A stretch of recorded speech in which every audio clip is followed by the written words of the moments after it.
Hey guys, it's Larry Greenberg, and today we're taking a look at the just-in-case slim power case for the iPad.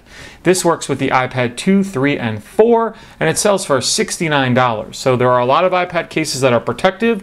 There are a lot of iPad cases that are protective and stand up. There are very few that are protective, stand up, and pack a rechargeable battery inside.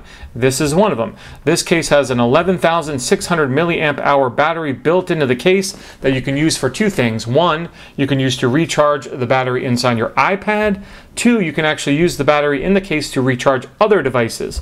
So I kind of have it all discombobulated already out of the packaging because it kind of was locked in there pretty tightly. So I just want to show you that here is the case. We'll get to that in a second. Comes with an instruction manual and a quick start guide. And then you also get a couple other things, a micro USB cable and a wall adapter. These are used to recharge the battery inside the case. You can see there are two ports there on the bottom, the micro USB that you use that adapter with to recharge. They say it'll take about 14 hours to recharge the battery inside here fully. You'll know that it's charging because while you have that plugged into the wall, these four LEDs will blink one by one until they are fully solid, and that will let you know that the battery is fully charged. Now, it did come with a full charge, so I was able to pretty much start using it right away.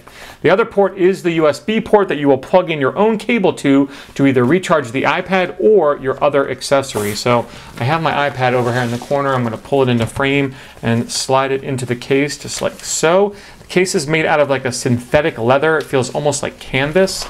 And then you have this flap that you tuck behind your iPad to kind of lock it in there. So first thing I want to do is close it just so you can see how slim it is. It's surprisingly thin for such a large battery, inside. Really doesn't add tremendous amount of bulk. Feels basically like a keyboard case.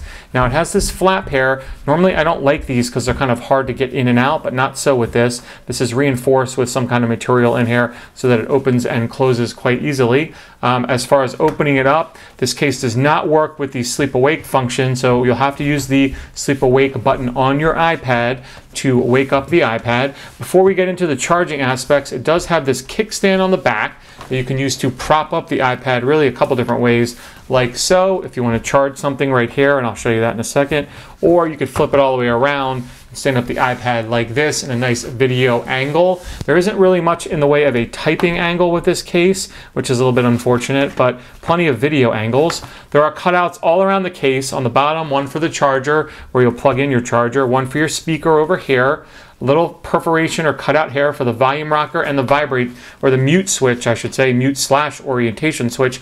It's a little bit hard to get to. You can see it's kind of buried in there. The device is a little bit hard to reach because of this kind of canvas or synthetic leather material. And then all these cutouts across the top. Sleep awake, the camera, the mic, and the headset jack. Those are just fine. So the real deal with this case is this internal battery. So you can do a couple different things. First of all, you can recharge other devices. So I've got my iPhone 5 right here, and I will plug in this little lightning cable that I have, it's like a mini one, into the USB port on the bottom of the case, and then I can plug this right into my device. So if my phone is about to die, get this all good, hit the button, and it starts charging. I have a bunch of notifications on there, so it's kind of hard to see, but there you go. Now my iPhone is charging off the battery in here, so I can do that. Pretty much any USB device I can use to recharge from that little battery in there. And then I could flip this thing around and also charge my iPad right from the case. So there you go. This is now charging my iPad. So, if my iPad is about to die and I want to keep using it, this thing will charge it up. Probably 2 full recharges you'll be able to get out of this from an iPad, and several charges to an iPhone. You do obviously have to supply your own cable for whatever device you plan to charge with this. They don't give you that, they just give you the recharging cable, but that's fine. We all have plenty of lightning and 30-pin cables as well. So if you're like an ultra power user, or you're someone who's part of a big family that has a lot of devices, you're going on a big trip or something like that, this might be a good case to check out. It doesn't cost you much more than a regular iPad case at around 69 bucks. You can learn more about it via the link I'll put in the video description. That'll take you right to the Justin Power website. Of course, I want you to check out my full review of this over on runaroundtech.com. You can hit the annotation link to jump over there. If you have any questions about what you saw here today, you can drop me a line down below. Otherwise, Have a great day.